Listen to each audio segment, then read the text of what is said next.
3, 2, 1. Welcome back, kids and coaches. It's your co-host, Caden Niemoff here.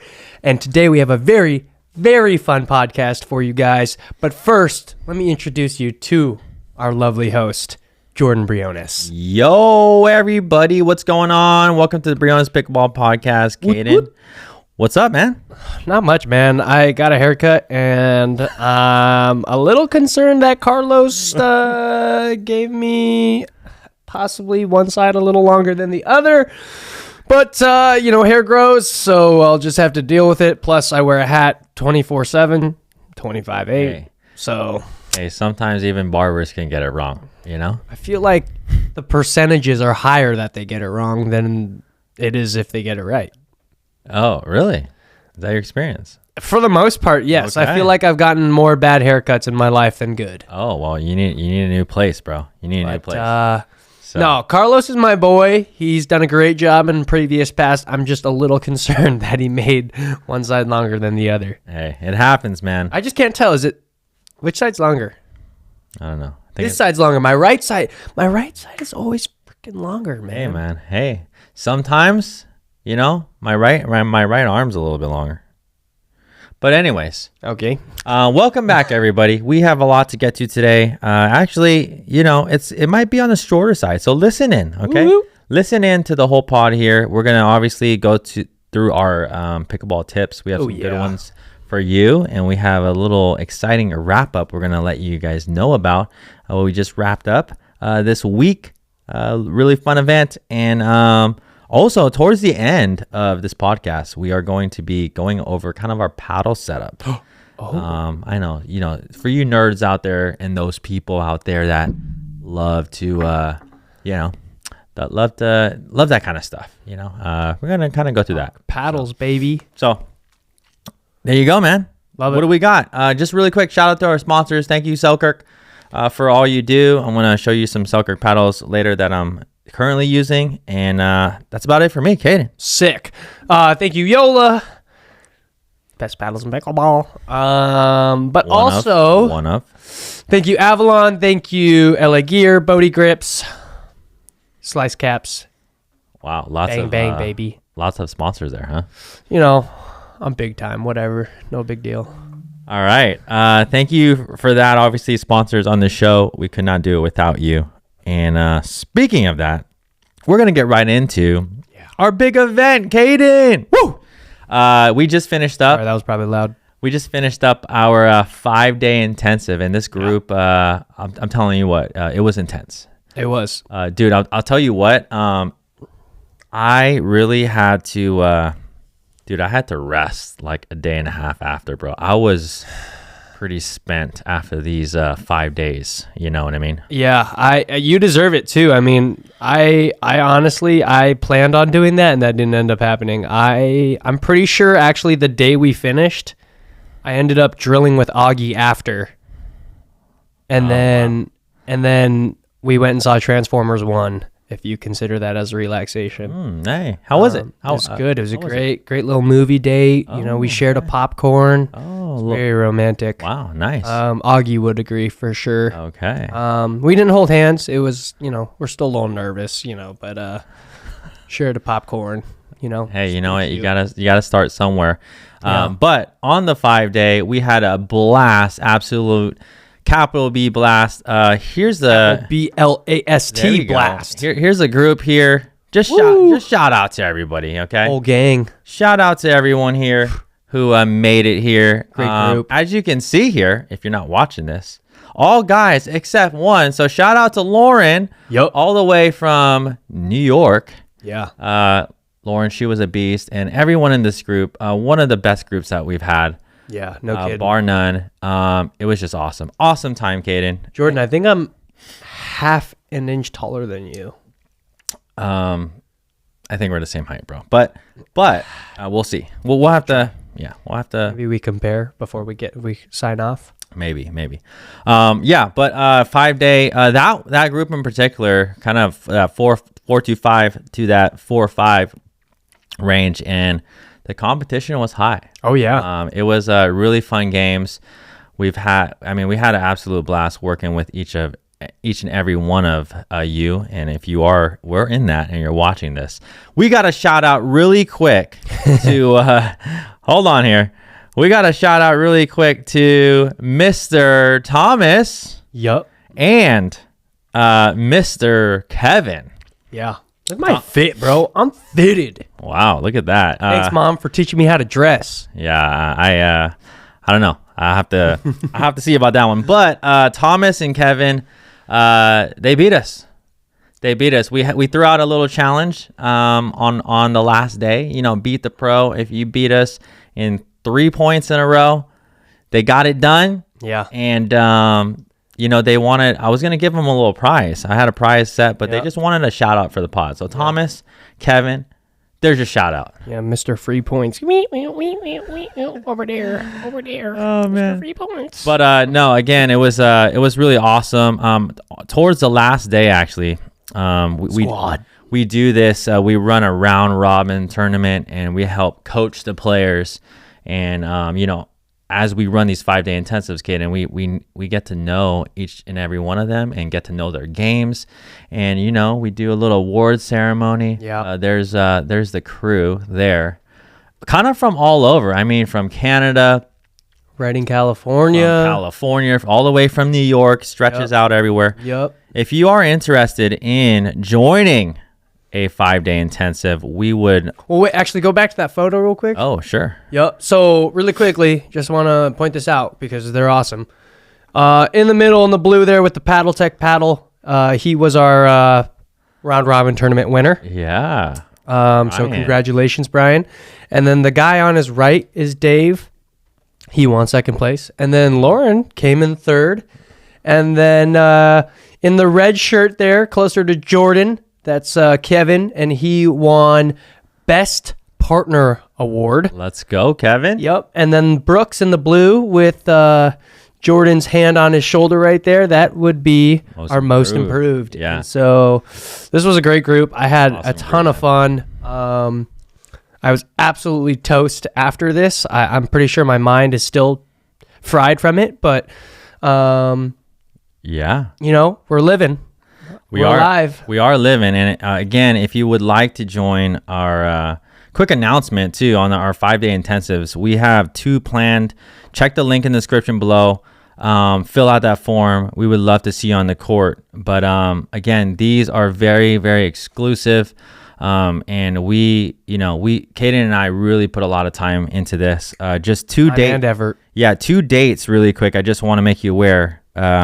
In January and in February, we have 8 spots left on each, and we're about to blast it on our email list. But if you're listening to this podcast, you might be in. Check it out. Yeah, you might want to check it out. So again, January 21st to 25th, it's a 375 to 40 intensive, and then we have a February 18th to 22nd, and that's a 325 to 35.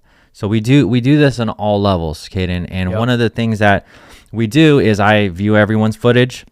You will send some footage in, some gameplay, so that we can put you appropriately in the right group. And Kaden, why is that really important as you've been teaching and learning and just other groups? It honestly, it makes the learning and the teaching experiences that much better. To have all 12 students at the same skill level. It's nice not having to, move forward when you feel like there are people who aren't quite there yet, and maybe there's someone who's advancing quickly and there's someone who's not advancing quite as quickly. And so it's hard to find that happy medium in teaching. But with this, I mean, you don't have those kinds of problems. Everyone's, at the same skill level. And so, a lot of the things that you're probably struggling with are probably, what a lot of people are struggling with. Right. So having everyone at the same skill level is so nice. Yeah. It's so nice. Right, you like, I can't tell you how often as an instructor, people come up to me and say, oh, hey, like, if you can you try and separate me and this person? Like, they've been asking me to partner with them and I feel bad and I don't want to say no, but I can't hit with them anymore. Like, it's really hurting my experience. And, I haven't had that once. Yep.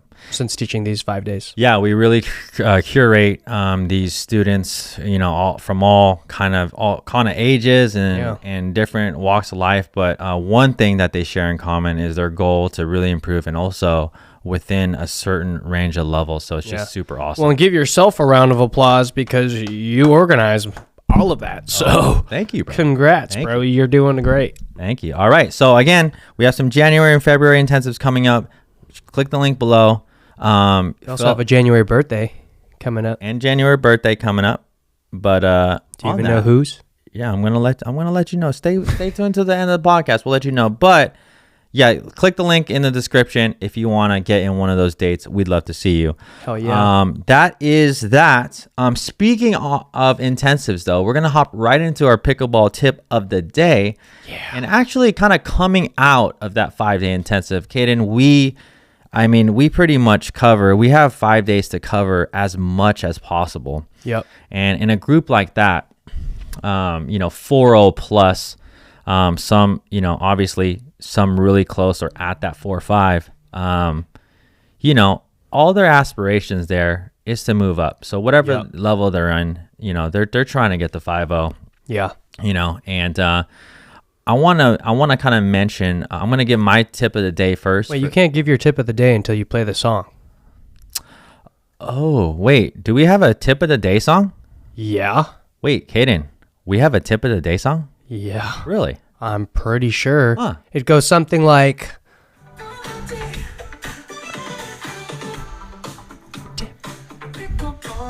of the day.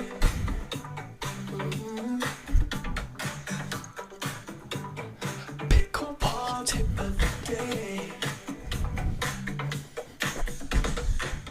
All right, so that was a pickleball tip of the day. That was me singing, by the way. Oh, Caden. No. That was nice, dude. Hey, did you hear the little... Yeah, I like that, bro.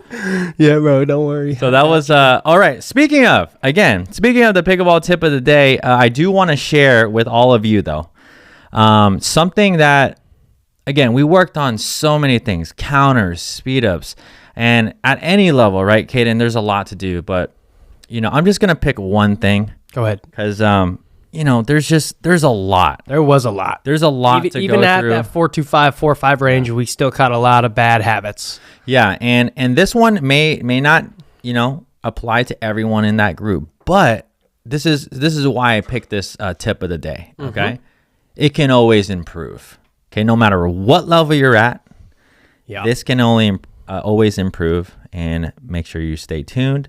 Caden's going to give his, but I'm going to actually go with just a very, very solid split step in transition. Oh, so that's mine. And again, even at 5-0 plus levels, as I work with players and drill and play with players, that is something that is so fundamental, and it doesn't matter. I want to get your thoughts on this, Caden, but even at the pro levels, because we're transitioning into the net so often, and I think it's whether you're getting tired or you're trying to maybe rush in too fast at sometimes, splitting late, and what we're talking about is approaching the net typically after or as the returning or serving team, but what I saw a lot is a couple of mistakes for those of you listening to. Either your split step is a little late, your split step is not balanced, okay, or your split step is not wide enough. Yeah. And those are the three that I see. And again, this crew here, this high-level crew that we had this 5-day intensive, there was incredible resets, incredible points. These players are good players. And but one of the things that I think everyone could work on, I'm still working on it myself, is your split step. So split step early, split step wide. Yeah. The more solid your base is in transition, and the more still you are, the better off you'll be. Thoughts on that, Kaden? No, I think you're 100% spot on. I was actually going to add just the timing of the split step, and you said it perfectly. It's like, I think one of the things that you mentioned while we were teaching, transition was like, I don't think I've ever told someone that they split step too early. And it's true because a lot of the times we don't even recognize when we're supposed to be split stepping. So if we can't recognize when to split step, we might not even be doing it, right? So, just a quick reminder, if you don't know when to split step, you should be split stepping as your opponent is setting up to hit their shot, not as they're hitting their shot, not after they've hit their shot, as they're setting up for it. So if I take a big step back and I start my wind up, that's when you should be taking your last step and getting wide and balanced, and can't stress the importance on that enough. Yeah, man, the split step is huge. And again, it becomes a little nuanced at higher levels, but yeah, I do like you said, Caden. I mean, I just never run into someone who's just doing it way too early. So for those of you who are struggling in transition, obviously we need to work on our resets. We need to work on, our assessment, what balls to come in on, but working on our split step, or you're working on your split step, will just be monumental in your game. So do it early. And again, especially if the ball's bouncing, let's say you're hitting your third or your partner's hitting your third, and they have to let it bounce and they're winding up for their fourth. That is a time where you can prepare and start to come into your split right before they hit. When the ball's in the air though, Caden, I think this is where people maybe get caught, because the ball's not bouncing now, so they have less time. So in that case, you should be splitting. If they're leaning in with a flick or a roll, you either maybe don't come in as much, or you have to split step earlier. Yep. You're spot on. All right. You're spot on. All right, Caden, your tip of the day. My tip of the day is to go, how should I phrase this? I don't know, man. Let's see. It's something you just want to mention. From the 5-day too. Coming from the 5-day, I would say don't move to your next spot before you have finished hitting your shot at hand.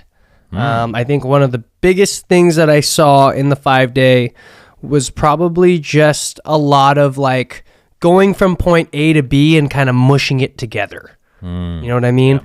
So it usually consisted of like someone dropping and then trying to move in on it. And then because they were trying to move while they were hitting their shot, they were either popping it up and then getting caught in transition, or they were just missing that shot flat out. So I would say focus on plan A, then make your move, then get to plan B.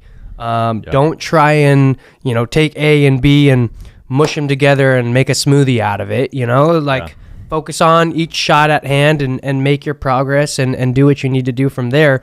But you can't do too many things at once on the court. You really have to emphasize what you're doing and put all your focus into that one shot before you can think about anything else. And I think I just caught a lot of players, just moving a little bit too fast. And I don't think it's necessarily their fault, because when they probably learned pickleball, they were probably told, hey, once you hit that third, get up to the kitchen line. So, it's not correct to, rush yourself to that kitchen line. You want to take your time if you need it and really focus on what's going on instead of what's in front of you. Just do what's right here, and then focus on everything else after that. Yeah, no, I like that, Caden. And I think one of the things that you said, we obviously at some point, I think it was maybe the 4th day, we're working on returns. And, obviously, like on the return specifically, right, you need to hit your return with your momentum moving forward, right? You need to make sure you have that weight moving forward. But like you said, when you're unwinding a stack or something like that, you don't want to be thinking like of just running there trying to get to your spot. You really got to focus on the shot first, and then go to your spot. So same thing I just talked about, being in transition.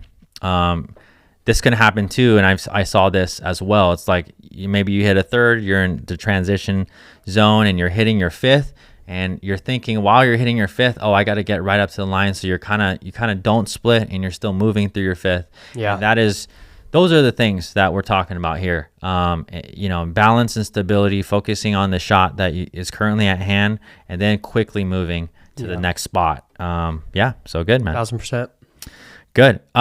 Really quick, one of the things that we do at our 5-day intensives is we take slow-mo footage of everybody, and we work on specific shots. So just for example, in this group here, one of the things, if you're at that 4.045 and you want to get to that 5.0, off the bounce speed ups are critical, as this game is, getting better and better and faster and faster. And also, there's not, you at high levels, you do not want like a weak side. I think back in the day, Caden, even 5 years ago, hitting to most players' backhands, if you get that ball to drop on the backhand side, it's not like it was a threat. Yeah, right. Nowadays, though, right? Nowadays, it's totally changed with technology and also just the skill. But off the bounce speed ups is one of the things that we worked on this particular 5-day. Just kind of, I don't know, maybe, be pretty cool to show you. Caden and I we not only take footage of the students, we won't show you that today, but we will. I just kind of wanted to show you a shot that Caden's been working on. And I'm sorry if you're listening to this, you're not going to be able to see, but I'm going to kind of break it down. On the two-handed speed up off the bounce, let's just do a little breakdown, Caden. How about that, huh? Yeah. Okay, so this is Caden with the 2E off the bounce speed up. Caden, this is a shot that you've been working on the past probably 8 months or a year. Probably since February. Okay, so something like that, and we're just gonna run it through, and we're just gonna talk about some key checkpoints here for anyone who's actually trying to improve their 2E, their two-hand speed up off the bounce. One thing that I can tell you off the bat after just watching that, super compact. The biggest key things here when you are practicing this two-hander. I'm going to give 2 steps, and you can maybe mention one thing, Caden, but creating space is key. If you are working on your 2E, stepping back with that left foot is important. It's very hard to hit it when you are in an open stance. You kind of want to be more of a closed or a semi-open stance with your left foot back if you're a right-handed player.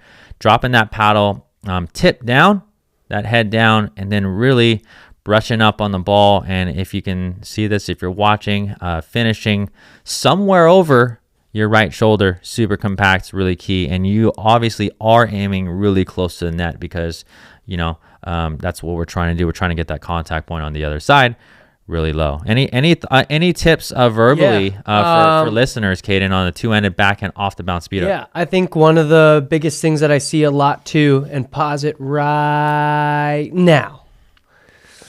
I think one of the biggest things that I see in a two-hand backhand, and even just in general of speeding up, I think I see a lot of backswing, and that causes a lot of pace and a lot of unwanted pace, I would say, and of course a lot more margin for error.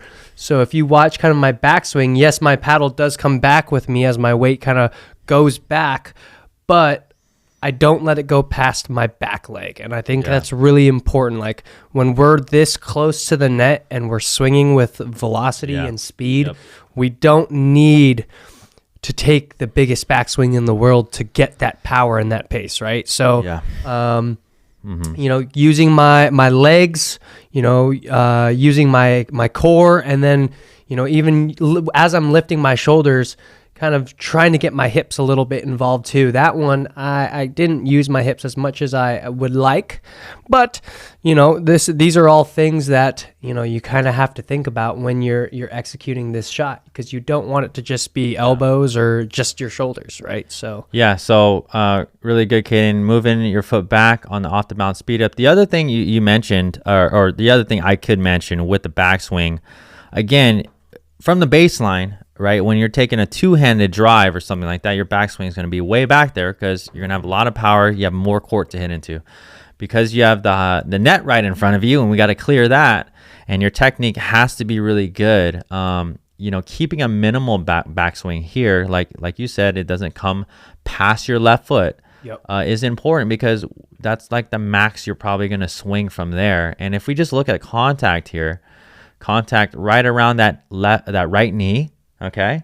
And then the other thing is this contact is below the net, right? We're talking about attacking from below the net. So we have to control our off the bounce speed ups, and we can't hit them at 100%. No. Not from this Look close. how low that was to the net. Money. Not from this close. Anyways, you cannot hit your off the bounce speed up. Let's see another one. Okay, so let's just see another one again. Number 1 is creating space off of the line on your two-y, and then taking your backswing a little bit back, but not past your left foot, getting low. And look at Caden's wide stance. I think this one's a little bit off your back foot, but still a good shot. The other thing too with the two-y, Caden, maybe something you can kind of talk about, but with the two, it's kind of nice because you have your other hand on it, so you can get back into a really quick ready position. Yeah, kind of too. So I don't know if that's even something you want to talk about or mention. No, for sure. I mean, as you can see, the finish kind of stops right at the right ear, and that is super close to where you want your ready position to be. So I think that's one thing that's made this shot so effective and important in pickleball is that players can attack and still be primed and ready to go for the counters. So I think that's why you see so many pickleball players now with twos, and I mean their combos are literally that two-hand speed up, and then they're sitting ready for to clean up. Yeah, so there you go. There's some tips there for your two-handed speed up off the bounce. If you want to learn more about attacking, which I wouldn't understand why you wouldn't want to learn more, but hey, we do have a free masterclass. Go to attackmasterclass.com, and we talk about attacking there. Speeding up off the bounce is only one of the ways to attack from the non-volley zone line. There are different ways. So if you want to expand your knowledge on attacking from the non-volley zone line specifically, check out Attack Masterclass. And this masterclass is free. .com, FREE, baby. Wow. Yeah. So now, thank you all for listening to that. You know what we're gonna get into now? I think we're gonna get into some.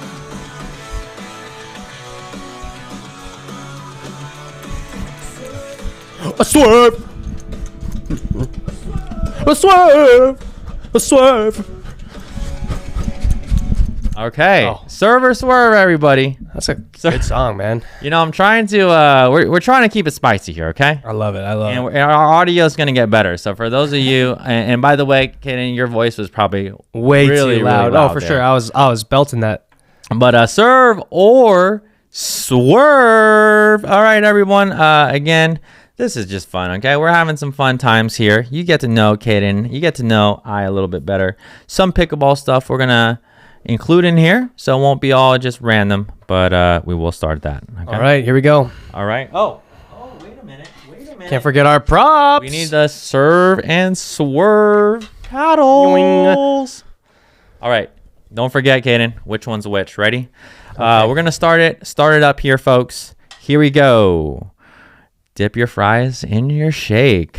Let's go. Oh, wait. What?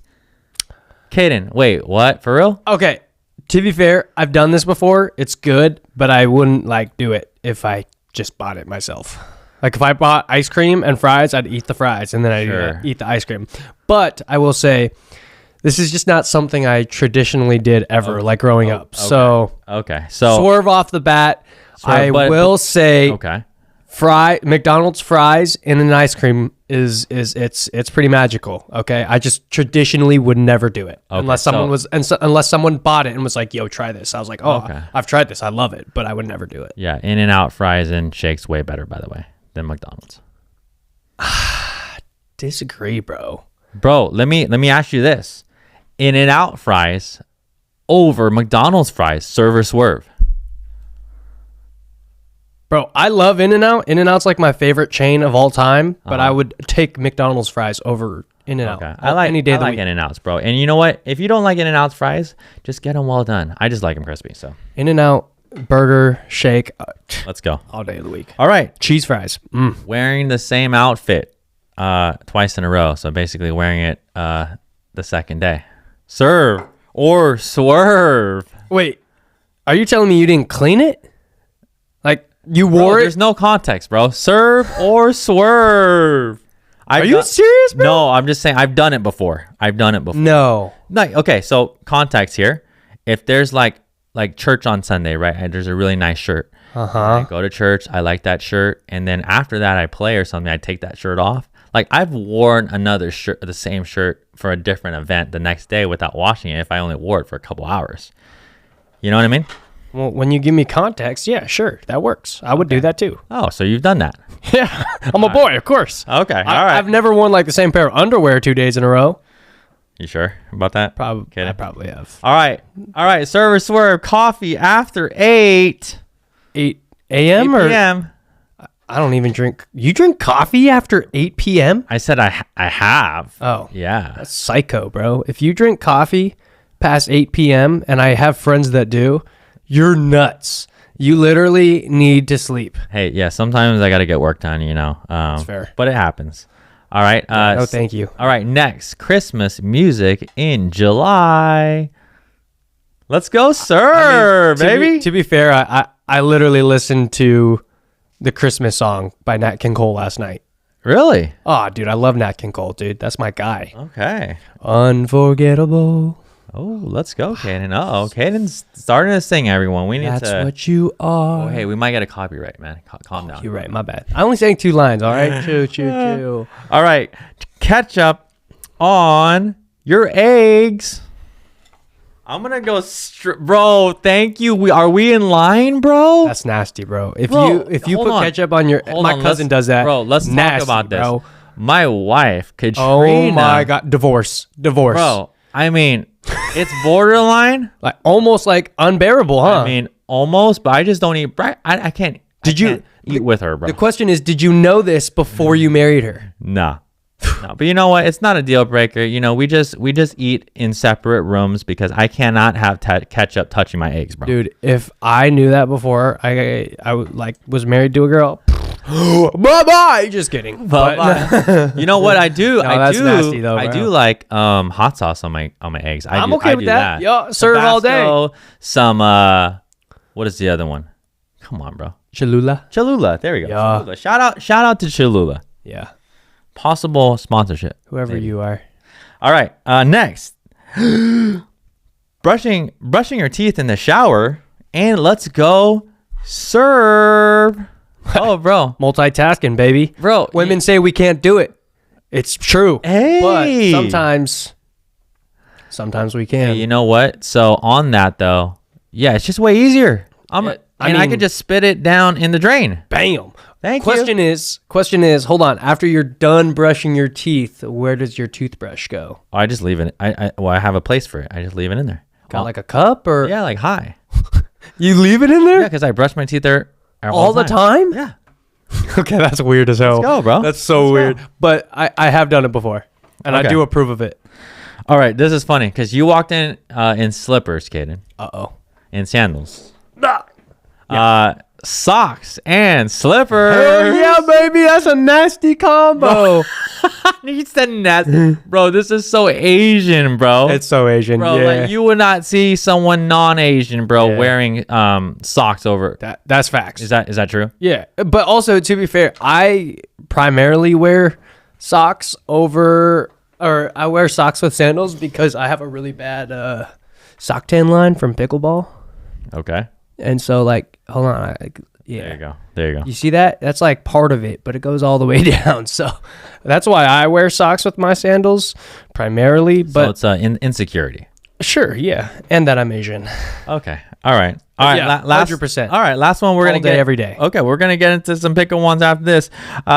Christmas is coming up. I guess it's Thanksgiving. We got to talk about Thanksgiving Halloween first, bro. Yeah, but speaking of like Christmas decorations, Christmas and things like that, rewrapping a gift that you don't like. Have you the server Swerve?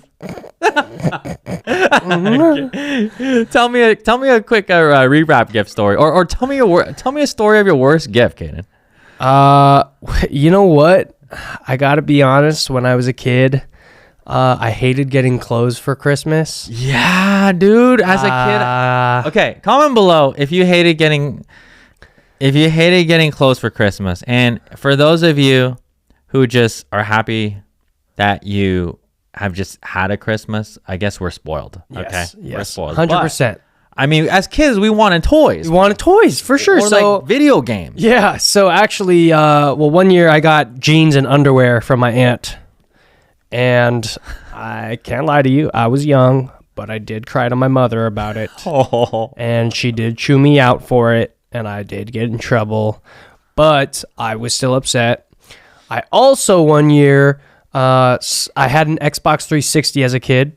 Not really my Xbox 360, it was my dad's, but I played on it. And the Xbox Connect had just come out. The one where like basically it's kind of like virtual reality, but it was for Xbox. And it was like way lower level. It was like it's not even close to what we have now. But we saw it at Costco, and typically my pawpaw, my grandma, she doesn't know what to get us. So my mom usually is like, what do you want? And then she gets it for us. And then my pawpaw just gives her the money for it. Got it. Mm-hmm. So I saw the Xbox Connect at Costco, and it was a really good price. So I was like, Mom, that's what I want. And she was like, okay, honey, no problem. I go to Christmas Day, and I'm opening up all my presents, and I save my pawpaws for last because I know it's the Xbox Connect. And I open it up. What? And it was a little Tykes basketball hoop, for the house. And I was so heated. Oh, but dang. you know what? What happened? I can't lie to you, bro. I put that thing up in my parents' room, and me and my cousins played upstairs in my parents' room for years and years and years on that little basketball hoop. Hey, see, they know what's best, man. So you know what? It was a great gift at the end of the day. All right. Hey. Yeah. Hey, so be generous and be grateful. Okay? Exactly. We're still learning that. Okay. We are still learning that. A work in progress. All right. All right. Trash talking on the court. Serve or swerve. All day, baby. Really? Oh yeah. So serve. Context wise, I would never. So this is just me. I do it with friends. I do it with people I know. I wouldn't do it at a tournament. To be quite honest, that's just not me. You kidding? I mean, you're playing, right? You're playing pro level at PPA. I mean, seriously, like people you don't know. I mean, I do it in rec play like pretty often. With people you know though. Yeah, but it's you know what? It's not like you're showing up or people are in town. Yeah, right. It's not like I don't know them that well, but I would say even in tournaments I've trash talked before. But to be fair, I did not start it. Okay, all right. I see that. I only finished it. Ooh. Yeah. Okay. All right. Yeah. All right. Nasty Nelson server swerve. I'm actually gonna. Okay. I don't want to influence you. Okay. Okay. We got to get some context here. You would never do it. You've never done it. Okay, so again, I could put serve here, but again, swerve in real competition, I would never do that. No. Rec play with friends because it's hilarious. Sure. Kaden, what are your thoughts? Rec play for sure. If someone deserves it in a tournament, maybe, but I've never had to do it to someone in a tournament. So. All right, so what would be a scenario where someone would deserve a nasty Nelson, you serving in the third game 11-10? What scenario would they deserve that, and you would finish the point or finish the match with Nasty Nelson, kid? You know what? Like, give me a scenario. Sometimes I think about my match against Ben and Colin, and instead of speeding that ball up down Ben's left shoulder, I wish I just Nasty Nelson someone. Bro, do you know how epic that freaking match would have been, bro? I would have been famous, bro. Yeah, bro. I would have been famous. I would have been like, Jordan, I'm out. I'm starting my own podcast. Like, dude, you would have for sure. Okay, let's just take this context. Upset the Johns brothers on a Nasty Nelson. Bro, like, that would be nuts. Let's just go context-wise because, okay, you had that match point. Where was that at? Atlanta. Okay, Atlanta. What do you think the kickback would be? Like, and who would people know, Caden? Like, who would you be at that point? What do you think? There would be a lot of controversy. I think people would probably post it and be like, big upset on like, and then of course, like there would be like a poll in the comment section being like, what are your thoughts on this? Like, and then of course there's like every person who dislikes me and is like, oh, that's such an so unclassy of him, yada, yada, yada. But you know what? Like, Hey. Oh, man. Augie Gus says it perfectly, bro. You got to do what you got to do to win. And I should have done it. Bro, okay, going back, bro. Would you have pulled a nasty on him? If I could go back in time, if I had a time traveling machine, I would go back and I'd do it. Bro, that'd be pretty epic though, to be honest. Yeah, too bad I don't have a time traveling machine. If anyone knows of anyone that does have a time traveling machine, let me know. Oh man, I'll pay whatever you want. All right, this one isn't as bad. Paddle tap during game. Server swerve. Your partner? No, just your opponents. Like in between games. Yeah, in between games. Yeah. Oh yeah. Oh, unless serve? unless you're okay. I thought he was gonna go swerve on him. No, no. Even if you're honestly, I've had like a little bit of beef here and there with like some opponents, but like even then I still paddle tap. Like at the end of the day, I don't really care outside of pickleball how you compete. What do you think about at the end of the game, paddle tapping versus like just like a tennis handshake? I think the paddle tapping looks kind of weak. And you're seeing it more and more how just people just do a little. I will say I usually paddle tap in between games. At the end of the match, I'll usually dab them up. There you go. That's my thought process. Yeah. All right. Last thing, outing a partner at a tourney. So what I mean by this is you have a partner lined up. Then there's an opportunity for a better partner. Yeah. And Kaden, I know that you've experienced this. Okay. Swerve. Okay. Kaden, actually you kind of got put in a situation not too long ago, right? I did. And how's that happened to you actually? Before? Where you're the one who got ousted. I did. Yeah. I've gotten outed before. So what do you feel about that? So I know. I think it's a bad play. I think if you commit to someone, it doesn't matter who asks you after that. Like you've verbally committed to someone, and like you should stick to your word on that. I understand that. Like at the end of the day, like for pickleball, I've said this to numerous people before, but this is your business at the end of the day, and you have to do what's best for your business. And I do agree that in that situation, if you feel like you have a better partner than me and you would play better with this person and do better, sure, I can accept that and I can get behind it, but I definitely don't appreciate it. So I would never do that to someone. I did have that kind of situation the other week where I had a partner and someone really good did ask me, but I had to say no. That's just something you don't do. I just don't think it's right. Yeah, well, yeah, I agree, man. I agree. It gets a little iffy, or not iffy. I think it gets tougher the higher level you go, because we're talking about maybe huge sponsorship potentials, things like that. I know there's been huge things. Like, for example, Kaden, like what if you were in a position where you had an average pro or up-and-coming pro like yourself, and then a top 10 asks you?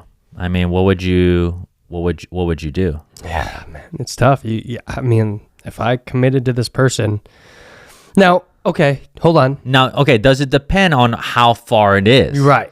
So like obviously like 2 weeks, okay, and maybe that is a scenario, or if it's like 2 months in advance. Yeah, I think if you have months in advance, I think, okay, you know what, maybe there could be something where it's like, hey, I just want, I got asked to play with this person, and they have months in advance, or they have months to find another partner. I think that's a little bit more tolerable and acceptable.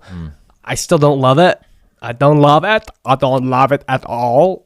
But I don't know why I said it like that. I was just mocking myself. It's interesting. I was like trying to like figure out what accent you're going for, and I'm totally confused. No, I literally just said love it, like super weird. So I just mocked myself because I irritate myself. But yeah, I don't love it. I don't agree with the whole, you commit to a partner and then like, oh, hey, sorry, I got asked to play by this person, But I will say, if it's months in advance, I think, there is time for that person to find another partner. So, that I can get behind a little bit more. But if someone's dropping you with like a week or 2 weeks left of the tournament, that's pretty crappy. That's pretty crap. Okay. Well, there we go, everybody. There we go. A little talk there. Comment below if you've ever been dropped. If you're really, really... partner, dropped by a partner, your mother, father, and sister. And if you're really bold, comment below if you've dropped somebody else. Yeah. Hey, tell us the story. Tell us the story about why you had to drop them as a partner, okay? Yeah. And we'll read it on the next pod. How about that? Ooh. All right. Sounds fun. All right. Really quick, we're going to talk about next tournaments. And at the very end, we're wrapping up here. We're going to show you our paddle setup. So for those of you that want to see and you just want to get some thought processes of why we do things, what we do with our paddles. Kaden, you talked about slice grips or slice caps, things like that, lead tape. We're going to talk about those things. But before that, next tournament, Kaden, what are we looking for? What are you looking to do? And who you got? Yeah, I actually leave tomorrow for Newport Beach. Playing the APP Newport Beach tournament out there. I'm very excited. I love Newport Beach, going to Newport and like Southern California for tournaments is honestly like my favorite. So I'm very excited for that. My sister moved out there. And so I get to visit her for a little bit after as well. But I'm playing with Taylor Garcia, very established singles player, still making her name a little bit in the dubs game, but she's a baller. Tennis player? Yep, former tennis player. Excited to play with her. And then for men's, I'm playing with Arizona's finest, Rio Newcomb. Rio, shout out to Rio. Yeah, if you don't know Rio, he's a curly-headed... I don't know what word to use after that. When I think Rio, I just think of that cartoon movie. Wasn't that a movie, Rio? Oh yeah, like the bird, about the bird? Yeah. He's like 21, 22, freaking baller. And I'm really excited to play with him. I think he's gotten really good over the last few months, and I mean, I think we can seriously do some damage. Do some damage, bro. Do some damage. Yeah, just got to go in with the right energy. There you go. And just lay the beat down on some people. That's all I want to do. And then paddle tap at the end. Yeah. Maybe a nasty Nelson if it calls for it. Yeah. Right? If I have a match point on a top seed, you never know what I might do. Watch out, everybody. Watch out. All right. So, lastly, we're gonna talk paddle setup. You want to start to me? Go ahead. You start us off. All right. So as you know, with Selkirk, been with Selkirk actually 2 years now. Wow. Going on my third. Wow. And, obviously, they have a lot of different paddles. You're so cool. But really quickly, is that the same paddle? These are not. These are not the same paddle. This is the Lux right here. Probably the thickest paddle on the market. And then we have the Power Air here. I'm gonna get the 007. Leave in the comments below if you look forward to that on our review channel. We're gonna probably review the 007 coming in soon. But the Power Air, something I've been experimenting with. Obviously, way more power. This Lux, it's all control here. Yep. It's not a lot of put away power, but I do like it for my soft game. So I've been working with the Power Air a little bit. So I don't know. That's not the Power Air. That's considered the you're right. Pro Air. Yeah, you're right. Pro. Sorry, I'm not even with Selkirk, and I know that. My bad. Invicta Pro Amped Air. And just really quick on setup on my Lux, I actually like to I put strip of lead tape or two, probably from here to here. Full gram or half gram? I go half. Okay. On each side. So right here. And then I'll go to... No, bro, that's full gram, no? I don't know. I don't know. But anyways, I will put it from about 5 or 6 inches from kind of just from right here, from the tip of the top of the grip, go up here. I don't like to put... I haven't experimented really with weights on here yet because I don't want to slow down the swing speed too much. But this Power Air is actually stock, so I haven't even tried that yet. That's crazy. Yeah. But Kaden, what do you? So that's what I do on my setup. Obviously, really quick lead tape. something that I think everyone should experiment with at some point, because lead tape does help with the weight, balancing it out, and expanding the sweet spot a bit. Caden, what is your setup, dude? Yeah, so as you can tell on my paddle, I usually do go lead tape, kind of from like the lower level corner. I don't go all the way down anymore like I used to, just because I'm not really hitting the ball down here anymore. So I moved it up just a little bit to open up the sweet spot a little bit, and I usually go up to kind of like the letters. But I am trying out. Where do you start it again, Ken? Kind of like down here. Okay, so just under the where it bends, right there. Where it bends? Or where it starts to bend. Where it starts to bend. Starts to bend. Got it. Yes. But believe it or not, I've actually been trying a new little weight setup. Okay. And I've been really liking it. I got some of my hair from my haircut on my grip. I'm gonna have to change that. But I actually went no weight on the paddle. Okay. Except for in the handle. I like my paddle to be a little bit heavier in my handle. Wait. So you just talked about your lead tape setup, but on this one, you're trying no lead tape. Well, hold on. I'm not done yet. Okay. Right. I have it around here, so it's super. It's not super heavy, but it's heavier down in my hand. Than more so like where the logo is at. Yeah. And then so I did a little loop-de-loop over the original stock grip, I actually added this little tiny strip up here for just a little bit more power for on my drives and my overheads, and I honestly have been really liking this. So really quick, you don't have the slice grip. Not at the moment, no. Right now I have a little bit of lead, just a little lead square on the bottom. And then how do you wrap it? Can you show the viewers, how do you wrap the lead on your grip, you're saying? Yes. Inside? So this is an over grip. Yeah. I would take off the over grip, and then there's a stock grip. And on the stock grip, I just put like a little strip of lead tape all the way around the bottom of it. Just the bottom. Yeah. And so what that will do is, like, typically if you add lead tape, it'll kind of just counterbalance it. And so I do that because I like my weight here, not more in the paddle face. So but I've even this little strip on top, I literally have not put a strip on top of my paddle in 8 months. 7 months, and I just put this here because this paddle is pretty poppy already, but I just wanted something a little bit more right there, but I didn't want too much weight. And honestly, this thing is butter.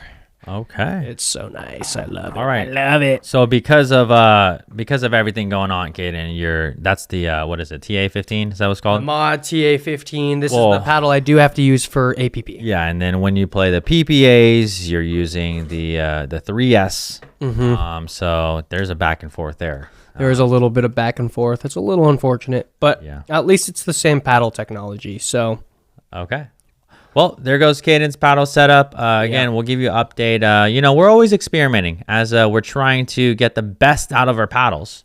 Yep. Right? We're always trying to experiment with different setups. Caden, maybe we'll check in a month or so. Yeah. See if anything changes. Yeah. See, where you're placing your lead tape, how heavy. Do you know where you're at, actually? 8.5? 8.6, my guess? 8.5, yeah. I'd say about 8.5. You know what? I actually watched... you probably don't know this, but I randomly saw a video of Ben Johns. He has a recent lead tape setup. And I'm trying to remember where it was kind of like mine. I think he goes low to like and then halfway up. Yeah, it goes low to halfway up, and then he's experimenting with little tiny 2-inch strips in the corners. And then I think that's pretty much it. Yeah. But he's around 8.5 to 8.6. Yeah. So paddles shouldn't really be too much heavier than that, in my opinion. Is it true that, I don't know if it's Catherine Annalie, but maybe Catherine, that it's like super heavy, or is that just a rumor? Like way heavy? Not Annalise. But you don't know about Catherine's Pronto. I don't know for sure. I have heard that she goes a strip all the way. Even Salome Davidze. She goes all the way around. She puts a ton of lead tape on that. Hey, if you want a heavy paddle, that's what you do, folks. But anyways, thank you so much, everyone, for listening to this pod. You got to stick around till next time, okay? Because we don't have a podcast story. Oh my God, for you today. This is podcast number 66. Is this maybe podcast number? No. I don't know I don't know where anymore. we're at. Sorry, I lied. Yeah, you know Maybe, what? Possibly. Caden, blame Caden today. He doesn't have a story, okay? A podcast story. I don't. But I need to do something embarrassing. He will next week, and I want to make sure that he does do something embarrassing. Hopefully. Well, I got a tournament this week, so there's a good guarantee that I will do something pretty stupid. There we go. But again, my dad will be with me, so that'll be even more interesting. Okay, maybe we have a father-son little story there. There probably will be. Okay. Yeah. Thanks so much for watching, everyone. Make sure if you want to train with us on the court, remember we have a 3-5 to 7-5 in January, I believe. Yep. And then a 3-5 in February. 5-day intensive. Sign up in the link in the description below. We'd love to see you on the court and work with you. Yep. Caden, closing thoughts. Close us out, buddy. No, as Nike once said, just do it. Peace.